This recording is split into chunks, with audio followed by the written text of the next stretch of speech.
बिहार में राजनीतिक उठापटक के बीच नीतीश कुमार ने अपने पद से इस्तीफा दे दिया और महागठबंधन को छोड़कर एनडीए के साथ फिर मुख्यमंत्री के पद का शपथ ले लिया।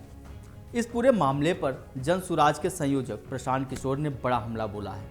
उन्होंने कहा कि बिहार में अगर किसी भी नेता से लोगों का सबसे ज़्यादा गुस्सा है तो वह है नीतीश कुमार को लेकर।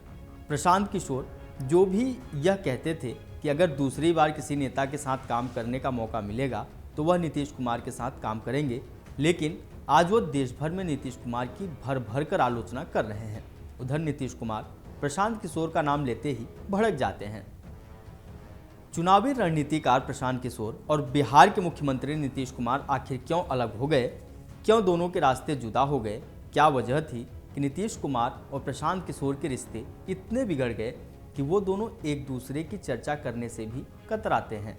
आइए जानते हैं विस्तार से।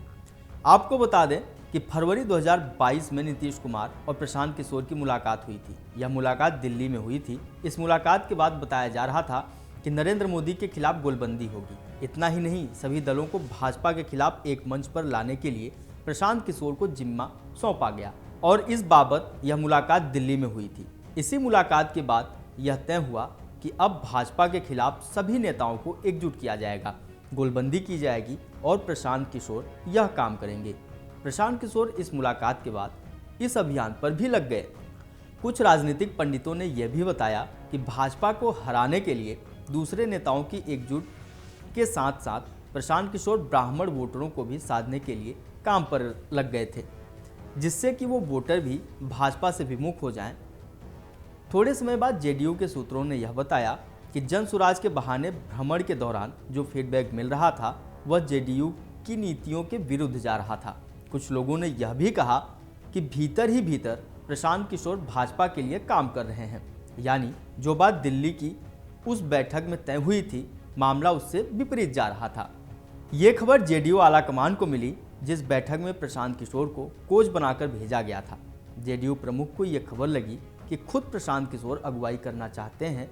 जब जेडीयू प्रमुख को यह सारी आवाज़ सुनाई देने लगी तो उन्होंने साजिश रचने की बात कहकर प्रशांत किशोर से किनारा कर लिया। यही वह मौका था जब नीतीश और प्रशांत किशोर में तल्खियां शुरू हो गई थीं। प्रशांत किशोर जनसुराज यात्रा के साथ बिहार के तमाम इलाकों को बदलने का दावा कर रहे हैं और इधर नीतीश कुमार लगातार विपक्षी एकता को मजबूत करने का काम छोड़ फिर घर वापसी कर एनडीए में आ चुके हैं। कभी बाप बेटे की तरह रहने वाले प्रशांत किशोर और नीतीश कुमार का यह रिश्ता अब ऐसे मोड़ पर आ चुका है कि दोनों एक दूसरे का नाम तक नहीं सुनना चाहते। वैसे तो राजनीति में कुछ भी असंभव नहीं है, लेकिन यह तो तय है कि 2025 विधानसभा चुनाव तक बिहार में बड़े उथल पुथल देखने को मिलेंगे। अभी से 2025 का समय बहुत लंबा है। हो सकता है प्रशांत किशोर और नीतीश कुमार फिर साथ दिखें, लेकिन मौजूदा वक्त में इन दोनों की दूरियां बहुत ज़्यादा दिखाई पड़ रही हैं। अगर आप ये वीडियो YouTube पर देख रहे हैं तो हमारे चैनल को सब्सक्राइब करें और बेल आइकन को दबाना ना भूलें। अगर आप Facebook पर ये वीडियो देख रहे हैं तो हमारे पेज को लाइक करें।